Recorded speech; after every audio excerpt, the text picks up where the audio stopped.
ഓം നമോ ഭഗവതേ വാസുദേവായ.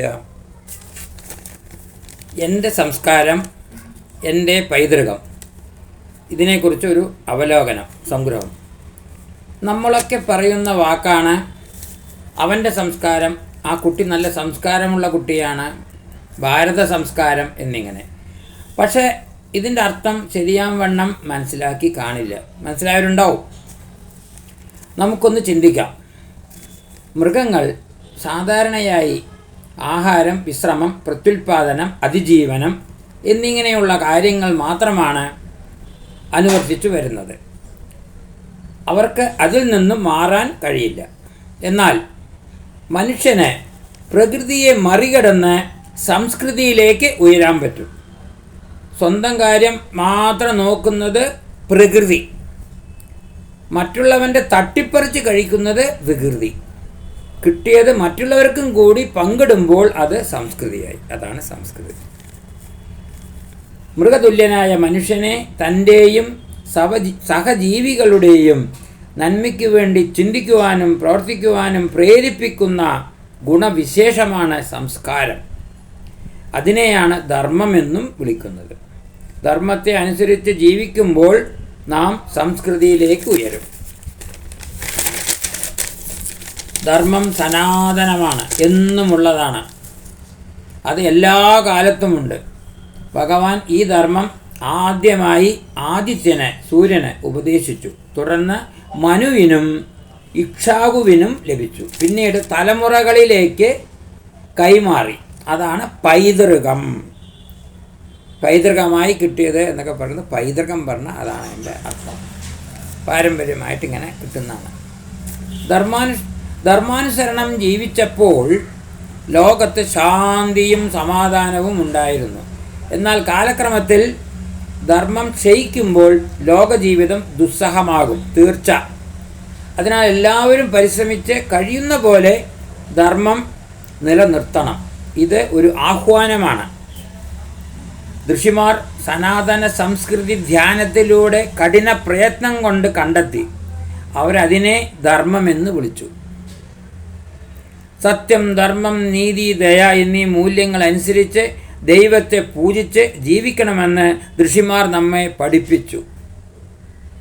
നമ്മളത് മറ്റുള്ളവർക്ക് കൈമാറി വരുന്നു. എത്രയോ വർഷങ്ങളായിട്ട്, ഒരു 5000-10,000 വർഷമാവും. ഇത് എന്നും തുടരും. ശ്രമിക്കണം. ലോകാ സമസ്താ സുഖിനോ ഭവന്തു. ലോകത്തെ മുഴുവനും സ്നേഹിക്കാനും സേവിക്കാനും പഠിപ്പിച്ച സംസ്കൃതിയാണ് സനാതന ധർമ്മം. നരസേവ, നാരായണ സേവ. അറിവിൽ ആനന്ദം കണ്ടെത്താൻ പഠിപ്പിച്ചു. തുടർന്ന് ഭാരതം എല്ലാ വിഷയത്തിലും ഉന്നതി നേടി. ക്ഷേത്രഗോപുരങ്ങൾ, മനോഹര ശില്പങ്ങൾ, സാമ്പത്തിക ശാസ്ത്രം, രസതന്ത്രം, ഗണിതം, ജ്യോതിശാസ്ത്രം എന്നിങ്ങനെ അമൂല്യമായ കുറേ ഗ്രന്ഥങ്ങൾ സംസ്കൃതിയുടെ മഹത്വം വിളിച്ചോതുന്നു. വാൽമീകി, വ്യാസൻ, കണാദൻ, സുശ്രിതൻ, ചരകൻ, ആര്യഭട്ട, പാണിനി, ശ്രീശങ്കരൻ, ചട്ടമ്പിസ്വാമികൾ, ശ്രീനാരായണ ഗുരു എന്നീ പ്രതിഭകളെ ലോകത്തിനായി സംഭാവന ചെയ്യാൻ നമ്മുടെ രാഷ്ട്രത്തിന് സാധിച്ചു. മനുഷ്യനെ ഒരിക്കലും ഒറ്റയ്ക്ക് ജീവിക്കാൻ കഴിയില്ല. സഹജീവനം, സഹവർത്തിത്വം അവൻ്റെ നിലനിൽപ്പിന് അത്യന്താപേക്ഷിതമാണ്.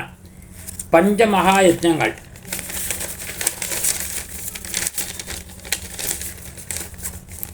നമ്മെ പഠിപ്പിച്ചു. പഞ്ചമഹായജ്ഞങ്ങൾ എന്താണത്? 1. ബ്രഹ്മയജ്ഞം. ബ്രഹ്മത്തെ അറിയാൻ ശ്രമിക്കുക, ബ്രഹ്മത്തെ അറിയാം. 2. ദേവയജ്ഞം. ഹോമം, ദേവപൂജകൾ, പ്രാർത്ഥനകൾ മുതലായവ. പിതൃയജ്ഞം. ശാർദ ഊട്ടുക, ബലിയിടുക, അങ്ങനെയുള്ള കർമ്മങ്ങൾ ചെയ്യുന്നത്. നൃയജ്ഞം പറഞ്ഞാൽ നരയജ്ഞം, മാനവർക്ക് വേണ്ടി പ്രവർത്തിക്കുക. അതൊരു യജ്ഞമായിട്ട് ഭഗവാനെ അർപ്പിച്ചും കൊണ്ട്. അതാണ് എന്നാലേ യജ്ഞമാവുള്ളൂ. എന്തെങ്കിലും പ്രതീക്ഷിച്ച് ചെയ്താൽ യജ്ഞമാവില്ല. ഭൂതയജ്ഞം. പഞ്ചഭൂതങ്ങളെ പ്രീതിപ്പെടുത്തുക. വായു, അഗ്നി, ആകാശം, ജലം, ഭൂമി. നമ്മുടെ മുത്തശ്ശന്മാരും മുത്തശ്ശിമാരും ഗുരുഭൂതന്മാരും നമുക്ക് സംസ്കൃതിയെ പകർന്നു നൽകി. അവരാണ് നമുക്ക് തന്നത്. എന്നാൽ സ്വന്തം പൈതൃകത്തെ ഹൈന്ദവർ പാടെ ഇപ്പോൾ മറന്ന മട്ടാണ്. ഹൈന്ദവരൊക്കെ മറന്നുണ്ട് ഇപ്പോൾ. ഭയങ്കര അപകടമായൊരു അവസ്ഥയിലേക്കാണ് പോണത്. സ്വന്തം പൈതൃകവും സംസ്കൃതിയും അഭിമാനപൂർവ്വം ഏറ്റെടുക്കുവാൻ എല്ലാവർക്കും നാണമാണ്. എല്ലാവർക്കും നാണമാണത്. അത് മാറണം. ശാന്തിയും സമാധാനത്തിനുമായി ലോക ജനത ഭാരതത്തിൽ വരുന്നു. എല്ലാവരും ഇവിടെ വരുന്നത് ഇന്ത്യയിലേക്ക്, ഭാരതത്തെ ഉറ്റുനോക്കുന്നു. സമാധാനമാണെങ്കിൽ ഇവിടെ വരികയാണ്. ഈ പൈതൃകം ഒരിക്കലും നശിച്ചുകൂടാ. ദൈനംദിന ജീവിതത്തിൽ സന്ധ്യാവന്ദനം, ക്ഷേത്രദർശനം, മുതിർന്നവരുടെ അനുഗ്രഹം തേടൽ, അന്നദാനം, തീർത്ഥയാത്രകൾ, വൃതാനുഷ്ഠാനങ്ങൾ എന്നിവ മുടങ്ങാതെ നടത്തപ്പെടണം. ഇവ അടുത്ത തലമുറയ്ക്ക് കൈമാറാം. നമ്മൾ മറ്റവർക്ക് പറഞ്ഞു കൊടുക്കണം. നമ്മൾ മക്കൾക്കും പേരക്കുട്ടികൾക്കും എല്ലാം പറഞ്ഞു കൊടുക്കണം. ലോകാ സമസ്ത സുഖിനോ ഭവന്തു, സർവേ ഭവന്തു സുഖിനാ. സർവർക്കും സുഖമുണ്ടാവട്ടെ.